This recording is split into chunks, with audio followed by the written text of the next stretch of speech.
안녕하세요. 사연에 빠지다의 DJ 민영입니다. 오늘도 두 가지 사연 준비되어 있으니 끝까지 함께 해주시고요. 구독과 좋아요 버튼도 잊지 말아주세요. 그럼 오늘의 사연 바로 시작해볼게요. 안녕하세요. 시아버님을 모시며 딸 하나를 키우고 살림하는 주부입니다. 남들은 아이 하나 키우는 것만으로도 벅찰 텐데 시부까지 모시려니 힘들겠다며 저를 안쓰러워하지만 저는 남편과 저, 딸, 그리고 시아버님까지 넷이서 함께 사는 지금이 너무나 행복하고 좋아요. 저는 중학교 시절부터 외할머니 손에서 컸습니다. 외할머니와 그닥 사이가 좋은 편은 아니었어요. 정확하게 표현하자면 성인이 되어 외할머니 댁에서 독립하기 전까지 살가운 말을 단 한 번도 나눠본 적이 없는 사이였습니다. 외할머니께서는 저희 어머니를 포함해서 총 5남매를 키우셨는데 저희 어머니께서는 그중 막내딸이었어요. 첫째부터 넷째는 딸, 막내 자식이 아들이었습니다. 그러니까 저희 어머니 위로는 언니가 3명, 남동생 하나가 있던 거죠. 4명의 딸의 막내 아들, 얘기만 들어도 대충 짐작이 가시겠지만 외조부님께서는 딸이 아닌 아들을 원하셨기에 자식을 계속해서 낳으신 것이었습니다. 저희 어머니의 성함은 누가 들어도 남자아이에게 붙여줄 만한 이름이었는데 딸을 연달아 3명을 낳았으니 제발 다음에는 아들이 나오라는 뜻으로 어머니의 이름을 미리 남자처럼 지어놨다고 해요. 주수에 비해 배도 많이 불렀고 태동이 심해서 뱃속에 있을 때부터 외할머니 고생을 많이 시켰기에 이번에야말로 남자아이구나 생각하고 낳았는데 태어나고 보니 아들이 아니라 딸이라 온 집안 전체가 실망했고 어머니께서는 어렸을 적부터 온갖 구박이라는 구박은 다 받고 크셨다고 했습니다. 그렇지 않아도 배불리 먹기 힘든 형편에 자식만 5이니 막내딸이었던 저희 어머니께서는 항상 배가 고팠고 어떻게든 굶지 않기 위해 열심히 집안일을 돕고 농사일도 도왔지만 집안의 그 누구도 어머니를 챙겨주거나 예뻐해주지 않았다고 했어요. 괜히 방해만 된다며 잔소리를 듣거나 얻어맞기 일쑤였다고요. 매일같이 혼나고 미움만 받으니 어머니께서도 점점 더 가족들 사이에서 소외감을 느끼셨다고 합니다. 어머니와 6살 터울인 외삼촌이 태어나고 난 후 어머니께서는 집에서 완전히 없는 존재나 마찬가지였다고 해요. 큰언니는 이미 나이를 먹을 대로 먹어 공장에 가서 돈을 벌고 있었고 둘째 언니는 머리가 비상해서 공부를 잘했기에 집안의 자랑이었고 셋째 언니는 얼굴이 예뻐서 마을 어른들이 다들 셋째가 제일 예쁘네 하며 모두 입을 모아 칭찬을 했다고 합니다. 그러나 저희 어머니께서는 둘째 언니처럼 공부도 잘하지 못했고 얼굴도 평범했어요. 그렇다고 집안일이나 농사일을 똑부러지게 잘하는 것도 아니었습니다. 어디 하나 툭틀난 곳이 없었던 것이죠. 부모님을 비롯한 집안 어른들은 항상 외삼촌에게 모든 관심을 쏟았고 어린 시절 어머니께서는 가족들 사이에서 항상 본인이 겉돈다고 생각하셨다고 해요. 그렇게 17살이 되어 고등학교에 들어갈 나이가 되었을 때 어머니께서는 집을 나가 독립하겠다고 선언했습니다. 그 누구도 어머니를 붙잡지 않았고 외할머니께서는 저게 세상 쓴맛을 몰라서 저라는 거라며 나가서 어디 길바닥에서 고생 좀 하다 보면 알아서 기어 들어올 거라고 쓴소리를 하셨다고 해요. 그렇지만 외할머니의 말씀과 다르게 어머니께서는 돌아가시는 날까지 다시는 집으로 돌아가시지 않으셨습니다. 어머니께서는 집을 나와서 무작정 일자리를 찾아다녔지만 17이라는 어린 나이에 먹고 자란 게 없어 비실비실했던 어머니는 아무 곳에서도 환영받지 못했어요. 그러다가 그런 어머니를 안쓰럽게 여기신 한 식당 아주머니께서 일을 할 수 있도록 선의를 베풀어 주셨고 어머니께서는 그렇게 백반집에서 일을 시작하게 되었습니다. 새벽부터 나가서 재료를 손질하고 분주하게 음식을 나르고 청소하고 설거지하고 몸은 몹시 고됐지만 언제나 구박받고 지내던 집에서의 생활보다 마음만은 훨씬 행복하셨다고 해요. 식당 아주머니께서도 겉으로는 툭툭대셨지만 어머니를 딸처럼 잘 챙겨주셨다고 합니다. 알고 보니 식당 아주머니께는 딸이 1명 있었는데 어렸을 적에 고열을 앓다가 목숨을 잃었다고 했어요. 만약 딸이 살아있었다면 어머니와 비슷한 또래였을 터라 갈 곳 없는 어머니를 도저히 못 본 척할 수 없었다고 하셨습니다. 그렇게 식당에서 일한 지 꽤 시간이 지났을 무렵 식당 아주머니께서는 어머니께 나이도 어린데 언제까지 이렇게 총구석 시장에서 밥이나 만들면서 살 거냐며 공부를 하든가 아니면 자격증이라도 따서 더 괜찮은 일자리를 찾아보라고 말씀하셨어요. 그렇지만 어머니께서는 본인은 공부머리도 없고 지금 이 생활에 아주 만족하고 있다. 굳이 다른 곳으로 가고 싶은 생각이 없다고 답하셨다고 합니다. 하지만 식당 아주머니께서는 단호하게 다음 주부터는 나와서 일할 필요 없다며 다른 일 찾아보라고 말씀하셨어요. 결국 어머니께서는 식당 일을 그만두고 얼마 지나지 않아 식품 공장에 취직을 하셨다고 합니다. 어머니께서 맡으신 업무는 단순 반복 노동이었기에 일에는 쉽게 적응했지만 식당 아주머니가 말씀하셨던 것처럼 미래가 보이는 일은 아니었습니다. 그래서 어머니께서는 고민 끝에 대학 진학을 목표로 공부를 하시기 시작했어요. 남들보다 조금 늦은 시작이었지만 낮에는 공장에서 일하고 밤에는 코피까지 흘리며 정말 열심히 공부를 하셨다고 해요. 물론 혼자서 공부하기 참 쉬운 일이 아니었고 그 과정에서 공장에서 만난 남자가 많은 도움을 주었다고 합니다. 그 남자는 2살 터울의 오빠였는데 대학을 다니다가 집안이 어려워져서 휴학 후 공장에서 일을 하는 사람이었어요. 어머니의 공부를 도와주며 두 사람은 자연스레 사이가 가까워져 연인 사이가 되었고 어머니께서는 그 남자와 같은 대학에 들어가기 위해 정말 열심히 공부를 하셨다고 합니다. 그러나 그런 일은 현실에서 일어나지 않았어요. 그 남자는 어느 날 갑자기 공장을 그만뒀고 행방이 묘연해졌습니다. 공장 사람들 모두 그 남자의 행방을 알지 못했고 남자가 공부한다던 대학은 너무나 멀었어요. 도무지 찾아가 볼 엄두가 나지 않았고 바로 다음 주가 대입시험 날이었습니다. 어머니께서는 일단 시험에 집중하고자 하셨지만 그런 불안정한 상태로 치른 시험 결과가 좋을 리가 없었습니다. 결국 시험을 거하게 망쳤고 설상가상으로 몸 상태가 이상하게 느껴졌어요.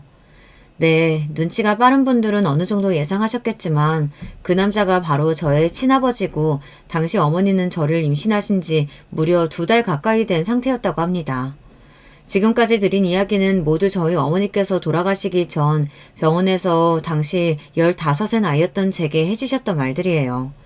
그 뒤로 어머니께서는 정말 힘든 세월을 보내셨어요. 여자 혼자의 몸으로 임신까지 했으니 앞날이 캄캄했지만 어떻게든 할 수 있는 일은 전부 닥치는 대로 하시며 살아오셨다고 합니다. 혼자서 아이를 낳고 갓난 아이를 업은 채로 돈이 되는 일이라면 가리지 않고 하셨어요. 그렇게 갖은 고생을 하셨던 어머니께서는 제가 중학생이 되던 해에 말기 위암 판정을 받으셨고 항암 치료를 받으셨지만 결국 1년을 채 버티지 못하고 돌아가시게 되었습니다. 어머니와 함께했던 어린 시절을 떠올리면 참 가난하게 살긴 했지만 전부 다 행복했던 기억들 뿐입니다. 어머니와 저는 라면 하나를 끓여 먹어도 서로에게 한 젓가락이라도 더 주려고 하는 사이였어요. 밤늦게까지 일하고 돌아오시는 어머니를 위해 이불을 따뜻하게 데워놓다가 어머니께서 씻고 누우러 오시면 후다닥 자리를 비켜드리고는 했습니다. 그러면 어머니께서는 역시 우리 딸밖에 없다며 머리를 쓰다듬어 주셨어요. 저는 어머니의 그 말을 참 좋아했습니다. 어렸을 적부터 왜 저는 남들 다 있는 아버지는 없고 할머니, 할아버지도 없는 건지 항상 궁금했어요. 하지만 어머니께 그런 이야기를 물어본 적은 없었어요. 어쩌다 아버지나 조부모님 이야기가 나올 때마다 어머니께서는 몹시 슬픈 표정을 지으셨거든요. 조금 더 철이 들고 난 이후에는 무슨 사연이 있겠거니 때가 되면 어머니께서 말씀해 주시겠거니 생각했습니다. 병원에서 그동안 어머니께서 살아온 이야기를 다 듣고는 눈물이 펑펑 났습니다. 어머니께서 그렇게 어려운 시간을 보내오신 것이 전부 저 때문인 것 같다는 생각이 들었거든요. 그렇지만 어머니께서는 그렇게 생각하지 말라며 네 덕분에 지금까지 버틸 수 있었다고 말씀해 주셨어요. 어머니께서 돌아가셨을 때는 정말 하늘이 무너질 듯 슬펐습니다. 어머니께서 세상 천지에 기댈 사람이 저밖에 없었듯 저 또한 어머니밖에 없었으니까요. 그렇게 어머니께서 저를 떠나시고는 저는 외할머니 집에 맡겨지게 되었습니다. 제가 외할머니 댁에 갔을 때는 자식들은 모두 다 장성하여 떠난 후였고 외할머니께서는 저를 떠맡게 된 것이 몹시 귀찮아하셨어요. 일찍부터 돈 벌러 나갔다는 큰이모는 어머니처럼 집안과 인연을 끊은 지 오래였고 공부를 잘했다던 둘째 이모는 서울에서 좋은 직장에 들어갔지만 마찬가지로 외할머니와 연락을 전혀 하지 않고 있었습니다. 얼굴이 예쁘장하다던 셋째 이모는 얼굴만 번지르르한 사기꾼에게 당해 생고생을 다하느라 폭삭 늙어서 결혼도 못하고 다방 직원을 전전하고 있었어요. 그렇게 금지옥엽 키웠다던 외삼촌이 가장 가관이었어요. 외삼촌은 도박에 폭력 전과에 완전히 생 양아치가 따로 없었고 옥살이 중이었습니다. 외할머니께서는 꼬부랑 할머니가 다 되어서 옥바라지를 하고 계셨어요. 외할머니께서는 저를 저의 집에서 키우는 강아지만도 못하게 생각하셨고 항상 외삼촌 생각뿐이셨어요. 도대체 그놈의 아들이 뭐라고 어린 시절 어머니께서 어떤 취급을 받으며 자라셨을지 대강 상상이 갔습니다. 외할머니께서는 제게 지그 엄마를 닮아가지고 제대로 하는 일이 하나도 없다. 부모보다 먼저 가는 것도 죄인데 짐덩이까지 떠맡기고 가다니 진짜 세상에 그런 보려너가 따로 없다며 제 앞에서 매일같이 어머니 흉을 보셨어요. 어린 시절에 어머니께서 그러셨던 것처럼 저도 하루빨리 성인이 되어 외할머니에게서 벗어나고 싶은 마음뿐이었습니다. 성인이 된 저는 장학금을 받고 서울에 있는 대학에 진학했어요. 성인이 되자 어머니께서 제 앞으로 남겨놓으셨던 유산도 받을 수 있었답니다. 외할머니께서 유산이나 법적인 제도를 잘 모르셨기에 가능했던 일이었어요. 아마 외할머니께서 어머니가 제 앞으로 남겨놓은 돈이 있다는 사실을 아셨다면 진작 외삼촌 영치금으로 넣거나 쓸모없는 곳에 써버리셨을 거예요. 천만다행으로 그 돈은 무사히 제 수중에 들어왔고 저는 그 돈으로 서울에 자취방도 구하고 나름대로 서울 생활에 잘 적응할 수 있었습니다. 어머니께서도 정말 힘든 삶을 사셨지만 저 또한 정말 치열하게 살아왔습니다. 남들 다 놀 때 장학금을 한 번이라도 놓치면 큰일이니 항상 밤새서 코피 흘리며 공부를 했어요. 낮에는 공부하고 밤에는 아르바이트하며 돈을 벌고 돌아가신 어머니께 꼭 성공한 모습을 보여드리고 싶었거든요. 그렇게 번듯한 직장에 취업도 하고 직장 동료의 소개로 남편도 만나게 되었습니다. 남편은 저와 다르게 아주 화목한 집안에서 교육을 잘 받고 자란 사람이었어요. 무슨 우연의 일치인지 남편은 저희 어머니와 같은 오남매 집안에서 유일한 아들이자 막내였습니다. 저희 집안과 다른 점은 가족끼리 몫이 화목해 보인다는 사실이었어요. 남편과 시댁 식구들은 제 집안 사정과 어려운 형편을 다 알면서도 저를 받아들여 주었고 제 상처를 보듬어 주었습니다. 시댁 식구들 모두 정말 좋은 사람들이었어요. 그때까지만 해도 그렇다고 생각했습니다. 모두가 정말 착한 사람들이라고요. 이렇게 사이좋은 가족이 세상에 다 있구나 싶을 정도였거든요. 시아버지께서는 사업을 하시는 분이었는데 성격이 좀 무뚝뚝하시기는 해도 정말 훌륭하신 분이었습니다. 제 집안 사정과 지금껏 살아온 이야기를 들으시고는 그동안 얼마나 힘이 들었냐며 그래도 이렇게 잘 살아왔으니 정말 장하다. 돌아가신 어머니께서도 하늘에서 기뻐하고 계실 거다 얘기해 주셨습니다. 그 말에 주책맞게 첫 만남 자리에서 눈물을 펑펑 흘려버렸습니다. 시누이들도 모두 좋은 남편을 만나 부유하고 넉넉한 형편에서 사는 사람들이었어요. 인성은 여유에서 나온다는 말이 있잖아요. 다들 삶이 여유로우니 정말 친절하고 좋은 사람들이었습니다. 솔직히 누나만 4명 있다는 이야기에 처음에는 조금 걱정이 되었어요. 하지만 걱정했던 것이 너무나 무색할 만큼 시댁 식구들을 모두 저에게 참 잘해주었어요. 이런 시댁을 만나려고 그동안 이렇게 힘들게 살아온 건가 싶을 정도였죠. 내일 점심에 시간 좀 내라. 나랑 둘이 식사 함께 하자. 그렇게 결혼 준비가 진행되고 있던 어느 날 시아버지께서 갑작스레 연락을 해오셨습니다.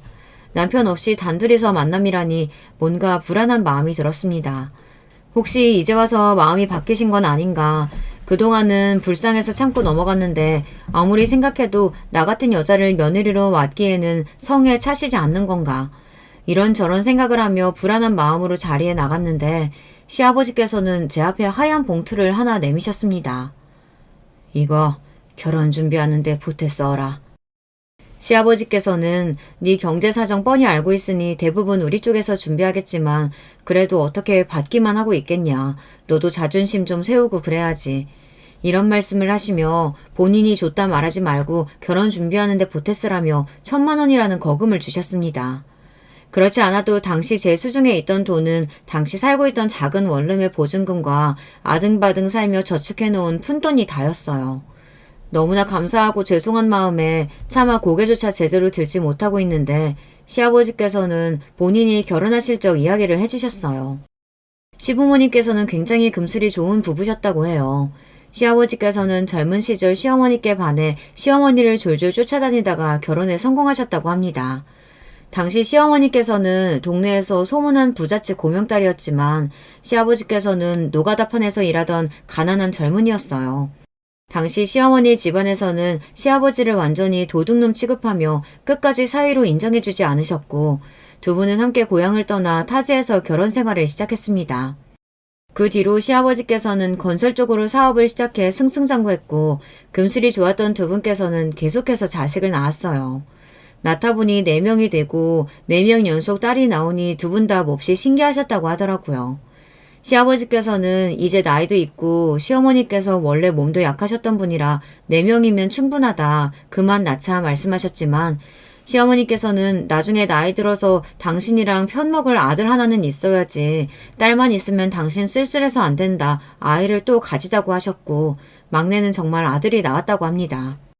그렇지만 시어머니께서는 남편을 낳으면서 진통을 몹시 오래 한 탓에 출산 후 몸이 급속도로 악화되셨고 결국 남편을 낳은 지 얼마 지나지 않아 눈을 감으셨어요. 시아버지께서는 부인을 잃은 슬픔에 처음에는 남편이 전혀 예뻐 보이지 않았다고 해요. 그렇지만 자라나는 남편을 볼 때마다 시어머니께서 당신 편이 되어줄 아들 하며 얘기하셨던 것이 자꾸 생각이 났다고 하시더라고요. 애가 엄마 없이 자라긴 했지만 누나만 4명이라 그래도 여자 비위 하나는 잘 맞추고 살 거라며 언제 이렇게 커서 결혼할 여자를 데려왔는지 모르겠다. 혹시 이 녀석이 속썩이면 언제든 바로 달려와서 일러바치라. 이렇게 말씀하시는데 너무 감사한 마음뿐이었습니다. 그렇게 시댁에서 마련해 주신 아파트에서 신혼생활이 시작되었고 결혼 생활은 너무나 행복했어요. 서로 싸울 일이 전혀 없었고 시댁 식구들과도 몹시 사이가 좋고 화목했습니다. 그렇지만 그런 행복은 그렇게 오래가지 못했어요. 남편이 어느 날 몹시 어두운 얼굴로 제게 소식을 전해왔습니다. 시아버님께서 운영하시던 건설회사가 문을 닫을 위기라고 했어요. 저는 사업 쪽은 잘 몰랐지만 최근 건설회사들이 우후죽순 문을 닫고 있는 판국이라고 했습니다. 그래도 어느 정도 규모가 있는 회사였기에 그렇게 바람 앞에 갈대처럼 쓰러질 것이라고는 생각도 못했었는데 최근 들어 회사가 좀 위태위태하고 실적도 전 같지 않다는 이야기는 언뜻 전해 들었는데 정말 회사가 망해버릴 줄은 몰랐어요. 회사며 시댁까지 채권자들이 찾아와서 돈 물어내라고 난동을 부리고 정신없는 통에 시아버님을 잠시 저희 집에 모시게 되었습니다. 결국 시아버님께서는 회사 파산을 신청하셨고 그렇게 건설회사는 완전히 부도가 나게 되었어요. 그나마 불행 중 다행인 것은 빠르게 일처리를 한 덕에 가진 것은 모두 잃었지만 적어도 빚더미에 앉지는 않았다는 사실이었습니다. 그렇게 커다란 회사를 경영하시던 시아버님께서는 한순간에 빌터터리가 되셨어요. 건설회사 사장으로 떵떵거리며 사셨던 분이 당장 지낼 곳조차 없어지게 되었어요. 저는 당연히 큰형님께서 시아버지를 모실 것이라고 생각했습니다. 평소에 큰형님께서 돌아가신 시어머니를 대신해서 집안의 어머니 노릇을 하고 계셨고 회사도 큰 아주버님께 물려주실 듯한 분위기였거든요. 그렇지만 큰형님께서는 구구절절 본인의 사정을 가져다 대며 시아버님을 모실 수 없다 말했어요. 나머지 형님들도 마찬가지였습니다. 이런 일은 장녀나 장남이 맡아서 처리하는 거지 어차피 우리한테는 회사 물려주실 생각도 없지 않았었냐. 왜 우리가 이제 와서 그런 중요한 일을 맡아 해야 하냐며 다들 발을 빼는 분위기였어요. 그렇게 화목해 보이던 가정이 이렇게 한순간에 무너질 수 있구나 싶었습니다. 다들 너무 매정하기 짝이 없었어요. 그동안 시아버지께서 시어머니 없이 혼자서 자식들 키우시느랴 사업하시느랴 얼마나 뼈 빠지게 일을 하셨는지 그렇게 착하고 좋았던 사람들이 한순간 완전히 다른 사람이라도 된 것 마냥 돌아서서 다들 자기 이속 챙기기에 바빴어요. 결국 시아버님은 저와 남편이 모시게 되었고 남편은 제게 몹시 미안했습니다. 당시 저는 임신 중이었거든요. 안정을 취해도 모자랄 시기에 시아버님까지 모시고 살아야 했으니 여러모로 곤란하기는 했습니다. 결국 저는 다니던 회사를 아예 그만두게 되었어요. 그렇지만 저는 남편에게 어차피 우리가 살고 있는 이 집도 시아버지께서 사주신 것 아니냐. 미안해할 필요 없다. 애초에 내가 모시고 싶었었다 이야기했고 시아버지께서는 부도와 자식들의 외면을 겪고는 급속도로 건강이 안 좋아지시기 시작했습니다. 식사도 잘 못하시고 밤에 잠도 잘 못 주무시는 것 같았어요. 처음에는 마음고생을 너무 심하게 하셔서 그런가 싶어 넘겼지만 증상이 계속되길래 뭔가 이상하다 싶었습니다. 시아버지께 병원에 가보자 말씀드렸지만 시아버지께서는 그러지 않아도 본인 때문에 고생하는데 무슨 병원까지 가냐며 손사래를 치셨어요. 그러던 어느 새벽 시아버지께서는 피를 토하며 쓰러지셨고 구급차를 타고 병원에 실려가셨습니다. 검사 결과 위암 말기였어요. 세상에 어떻게 이런 운명의 장난이 있을 수가 있나 싶었습니다. 같은 병으로 돌아가신 어머니 생각에 하염없이 눈물만 흘렀어요. 그간 고통이 심하셨을 텐데 저와 남편 눈치를 보시느라 제대로 말도 못하시고 너무나 죄송하고 안쓰러운 마음이었습니다. 병원에서는 이미 암이 다른 장기에도 전이가 많이 되었고 상태가 좋지 못하다. 연세도 있으시고 오래 버티시지 못할 가능성이 크다 말했고 그렇게 시한부 선고나 다름없는 이야기를 듣고 병원에 입원하게 되었습니다. 소식을 들은 시누이들은 모두 안타까워하긴 했지만 그 누구도 나서서 간호를 하겠다거나 간병인을 고용하겠다는 말을 하지 않았어요. 간병인 월급만 해도 달에 몇백씩 깨지는데 남편 혼자 벌어오는 돈으로 간병인을 고용하기에는 무리가 있었고 시누이들에게 각자 조금씩 내서 모시는 게 어떻냐 얘기를 꺼내봤지만 시누이들은 다들 굳이 간병인이 있어야 하냐 얘기를 들어보니까 곧 돌아가실 것 같던데 그냥 병원에 맡겨두고 가끔씩 찾아뵙는 걸로 충분하지 않겠냐 말했습니다. 심지어 남편까지 굳이 간병인이 있어야 하겠냐, 병원에서 알아서 잘 돌봐드리지 않겠냐, 누나들은 돈도 안 보태줄 텐데 우리 돈으로는 못한다. 그렇다고 만삭인 당신이 간병하는 것도 말이 안 되지 않냐며 저와 아이를 걱정했어요. 시누이들은 그렇다 치더라도 남편까지 그렇게 나올 줄은 정말 몰랐습니다. 다들 어려운 형편인 것도 아니면서 말기 암이라는 아버지를 위해 간병인 하나를 못 구해주나요? 자식이 5명이나 있는데 어떻게 5명 전부 다 아픈 아버지를 외면할 수가 있는 건지. 비록 저와는 피 한 방울 안 섞인 사이였지만 저는 도저히 시아버지를 이렇게 보낼 수가 없었습니다. 결국 저는 시댁 식구들에게 제가 나서서 간병을 하겠다 말했고 시누이들은 꼭 그렇게까지 해야겠냐며 조금 불편한 티를 내긴 했지만 그래도 조금은 고마워하는 눈치였어요. 남편은 끝까지 반대했지만 저는 그런 남편에게 당신 정말 자식된 도리로서 그러는 거 아니다. 당신 말대로 아버님께서 곧 돌아가신다고 하면 그럴수록 더 지극정성으로 모셔야 하는 것 아니냐. 막말로 아버님 회사가 부도가 나지 않았으면 이렇게까지 외면했을 거냐며 언성을 높였고 결국 남편도 고집을 꺾게 되었습니다. 시아버님께서는 점점 병색이 짙어지셨고 밤에 잠도 잘 못 주무시고 독한 항암 치료에 몹시 힘들어하셨어요. 죽음을 목전 앞에 두니 인생에 대한 회의감도 많이 느끼시는 것 같았습니다. 저는 만삭의 몸으로 아이가 태어나기 일주일 전까지 24시간 병원에서 먹고 자며 시아버지를 간호했어요. 심지어 아이를 낳으러 갈 때마저도 저보다 시아버지가 더 걱정이었습니다. 혹여나 제가 아이를 낳고 오는 사이 잘못되실까봐요. 출산 후 몸조리를 제대로 하기도 전에 병원으로 돌아왔고 갓난아이를 업고 시아버지를 간병했습니다. 아이가 밤낮으로 울어다는 통에 병실 사람들에게 민폐를 끼칠까봐 아이가 울면 데리고 나갔다가 왔다 갔다 하면서 간병을 했고 남편이 퇴근하고 돌아오면 남편한테 아이를 맡겨놓고 간병에만 집중했어요. 저도 힘들었지만 남편도 정말 힘든 시간이었을 겁니다. 하루 종일 밖에서 일하고 집에 와서는 밤새 혼자 아이를 돌봐야 하니 스트레스도 심하게 받고 몹시 고대했어요. 당연히 아이도 자주 환경이 바뀌고 부모와 붙어있을 수 없으니 좋은 환경은 아니었겠죠. 생후 100일까지는 외출도 삼가라고 하는데 매일같이 병원에서 집을 들락날락했고 시아버님을 신경 쓰느라 아이를 잘 돌보지도 못했으니까요. 이런 저의 사정을 딱하게 여기신 병실 아주머니들과 할머니들이 번갈아가며 아이를 돌봐주시기도 했어요. 애기 엄마가 친딸도 아니고 며느리라는데 이렇게 지극정성으로 간병을 다 하냐면서 요즘 같은 시대에 이런 며느리가 어딨냐며 신기해 하셨어요. 그럴 때마다 저는 제게 친아버지나 다름없는 분이시다 대답했습니다.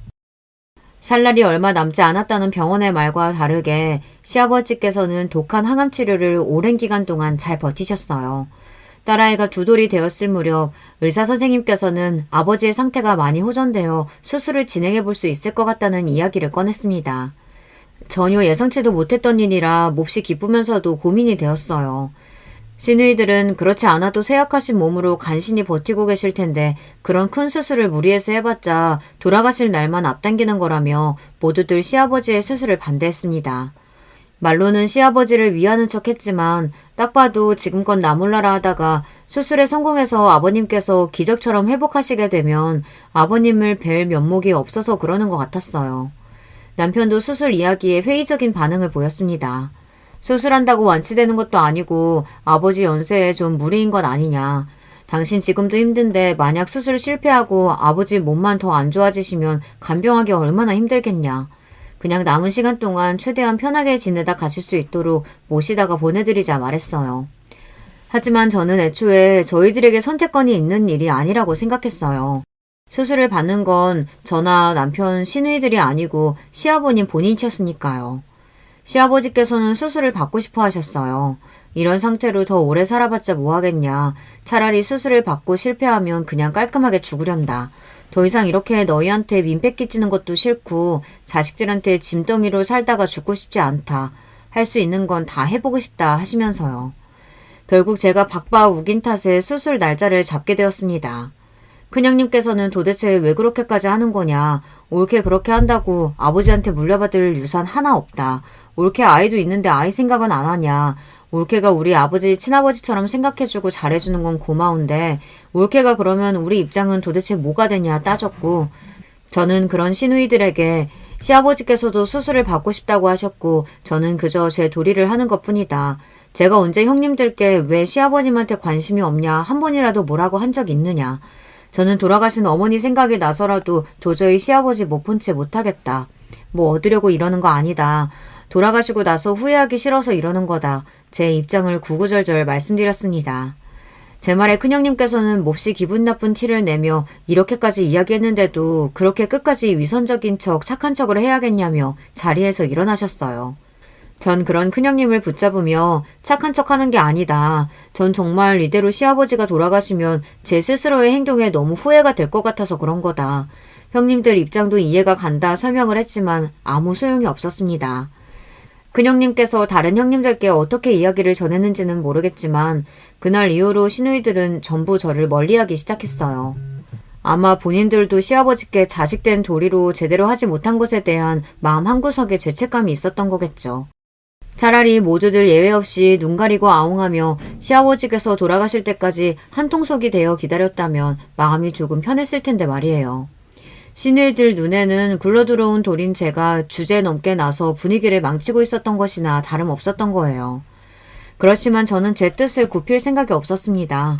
시아버님의 수술이 코앞으로 다가와 있었고 시아버님께서는 애써 괜찮은 척 하셨지만 많이 떨려 하시는 것 같았어요. 저는 그런 시아버님께 너무 걱정하지 마시라. 분명 좋은 결과가 있을 거다. 지금껏 수술을 위해 많이 노력하시지 않았냐. 의사 선생님께서도 잘 될 거라고 말씀해 주셨으니 반드시 그렇게 될 거다. 계속해서 용기를 불어넣어 드렸어요.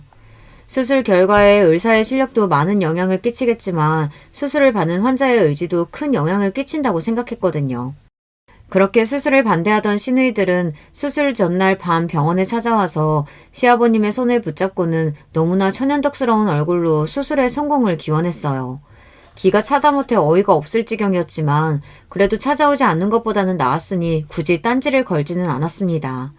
시아버님께서도 딸들이 찾아와 기운을 북돋아주니 좀 마음의 안정을 더 찾으시는 것 같았고요.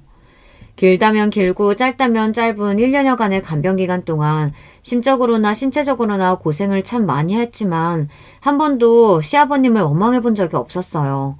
오히려 그 기간 동안 시아버님과 많은 시간을 보내며 시아버님과의 유대감이 상상 이상으로 깊어졌습니다.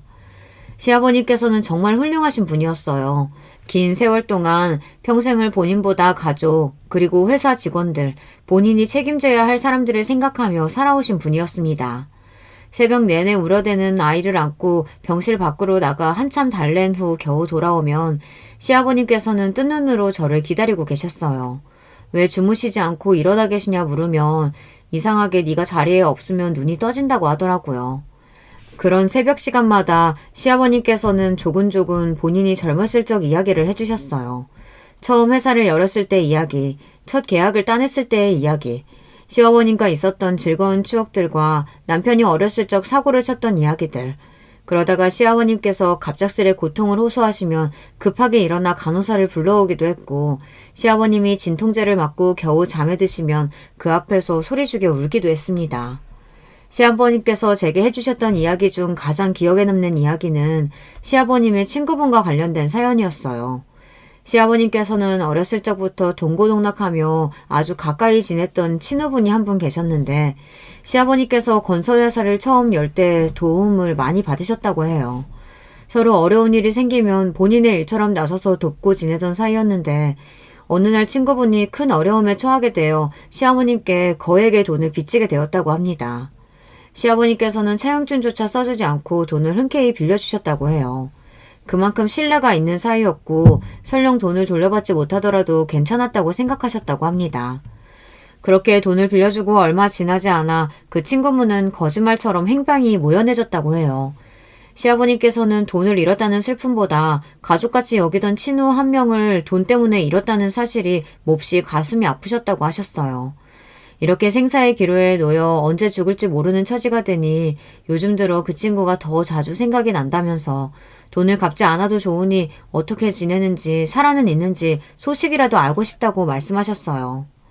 수술은 장장 12시간에 걸친 대수술이었고 윗뿐만 아니라 주변 장기에도 전이가 심했기에 당초 예상했던 8시간보다 무려 4시간의 수술 시간이 초과되었습니다. 수술실 앞에서 시아버님을 기다리는데 1분 1초가 1시간같이 느껴졌어요. 혹시나 수술이 잘못되어 생명이 위독해지신 걸까? 이대로 시아버님이 돌아가시면 어떡하지? 울음이 쏟아졌다가 진정됐다가 수도 없이 반복하며 시아버지께서 무사히 수술을 마치고 나오시기만을 기다렸습니다. 수술이 끝난 후 의사선생님께서는 보통 고연령의 환자는 이런 장시간 수술을 버티는 것도 힘든데 이런 경우는 정말 드물다며 징후를 조금 더 지켜봐야겠지만 결과가 몹시 성공적이라는 기쁜 소식을 전해주셨습니다. 정말 날아갔들 기뻤어요. 기적과도 다름없는 일이었습니다. 바로 남편에게 전화를 걸어 수술이 성공적으로 끝났다는 소식을 전했고 남편은 몹시 놀란 목소리였어요. 솔직히 말하자면 저 빼고 모든 시댁 식구들은 이 수술에 아무런 기대를 갖고 있지 않았었거든요. 수술이 성공적으로 끝났다는 소식에 시누이들은 분주해졌어요. 알고 보니 자기들끼리 이야기를 해서 시아버님 장례식장도 정해놓은 상태였더라고요. 시아버님께서 돌아가신 후에 계획을 다 세워놨는데 시아버님께서 돌아가시기는커녕 퇴원을 하시게 생겼으니 본인들 계획에 차질이 생기게 된 거죠. 큰형님께서는 은근슬쩍 제게 시아버님이 퇴원하시면 올케가 모실 거지 하고 물어오셨어요. 애초부터 그럴 생각이긴 했지만 당당하게 본인들의 아버지를 제게 떠넘기는 모습이 썩 달갑게 느껴지진 않았습니다. 게다가 큰형님께서는 시아버지 수술 이전에 저에게 착한 척 위선 떨지 말라는 말까지 하셨으니 당연하게 제가 시아버님을 모실 거라고 생각한 것도 아니 꼽더라고요. 어찌되었든 시누이들은 깨어나신 시아버님 앞에서 가식적인 얼굴로 눈물을 쏟아냈어요. 물론 본인들의 친아버지가 건강을 회복하니 진짜 눈물이 났을 수도 있었겠죠. 지난 시간 동안 병든 시아버님을 나몰라라 하고 죽음으로 몰아넣었다고 하더라고요. 시아버님께서는 빠르게 몸을 회복하셨고 완치되지는 않았지만 이전과는 비교도 안 될 정도로 건강이 좋아졌습니다. 남편은 그런 시아버님을 보며 아버님이 저렇게 회복하실 수 있었던 것은 모두 다 제 덕이라며 본인이 잘못 생각했던 것 같다 제게 사과를 해왔어요. 당신 덕에 세상에 정말 기적이라는 게 존재한다는 걸 알게 된 것 같아. 당신하고 결혼한 건 내 인생에서 가장 잘한 선택이야. 당신이 처음 간병을 도맡아 하겠다고 했을 때 아버지 수술을 고집부려서 밀어붙였을 때 솔직히 당신이 조금 원망스럽기도 했어. 도대체 왜 저렇게까지 하나 싶었거든. 당신도 정말 고생 많이 했지만 나도 고생 많이 했잖아. 당신이 아버지한테 매달려 있는 시간만큼 내가 다른 일들을 도맡아야 했으니까. 그렇지만 만약 아버지가 그대로 돌아가셨으면 나 정말 후회 많이 했을 것 같아. 현실에 지쳐서 잠깐 정신이 나갔던 거지. 어떻게 낳아주시고 길러주신 아버지께 그렇게 매몰차게 굴 수가 있었던 건지. 그러면서 남편은 시아버님께서 제게 아무리 잘해주셨다고 한들 어떻게 그렇게 긴 기간 동안 친딸들보다 더 지극정성으로 아버님을 모실 수 있었냐며 앞으로 평생 당신이 한 고생을 잊지 않고 다 보답하며 살겠다고 말해주었어요. 보상을 받고자 했던 말은 아니었지만 남편의 그 말에 그간 했던 고생들과 조금씩 쌓여있던 불만들이 눈녹듯 사라지는 기분이었습니다. 시아버님께서는 얼마 지나지 않아 퇴원을 하시게 되었어요. 당초 예정되었던 대로 저와 남편이 시아버님을 모시게 되었어요. 그 과정에서 시아버님께서는 다른 자식들에 대한 이야기를 한 번도 먼저 꺼내시지 않았습니다. 저희 또한 괜히 시아버님을 속상하게 만들까 시누이들에 대한 이야기를 꺼내지 않았고요. 아가, 할 말 있으니 여기 앉아봐라. 그렇게 시아버님과 함께 지낸 지 정확히 일주일째가 되었던 날이었습니다. 그날은 시아버님께서 오랜만에 외출을 하고 돌아오신 날이었어요. 시아버님께서는 제 앞에 서류봉투 하나를 내미셨습니다. 이게 무엇이냐 여쭤보니 열어보라고 하시더라고요. 서류봉투 안에는 통장 하나와 인감도장 그리고 인감증명서가 들어있었어요. 통장 안에는 무려 50억이라는 현실감 없는 금액이 들어있었습니다.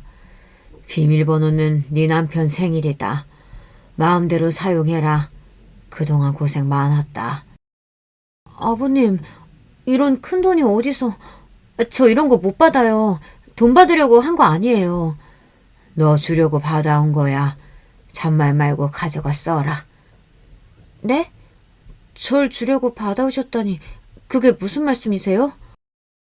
알고 보니 시아버지께서 그날 만나셨던 친구분은 바로 예전에 제게 말씀해 주셨던 이야기 속 친구분이었습니다.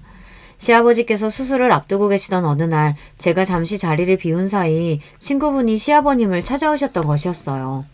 당시 빚쟁이들에게 쫓기던 친구분께서는 어쩔 수 없이 주변의 모든 사람들과 연을 끊고 외국으로 떠났고 시아버님께서 빌려주셨던 돈으로 사업을 다시 시작해 대성하셨던 것입니다.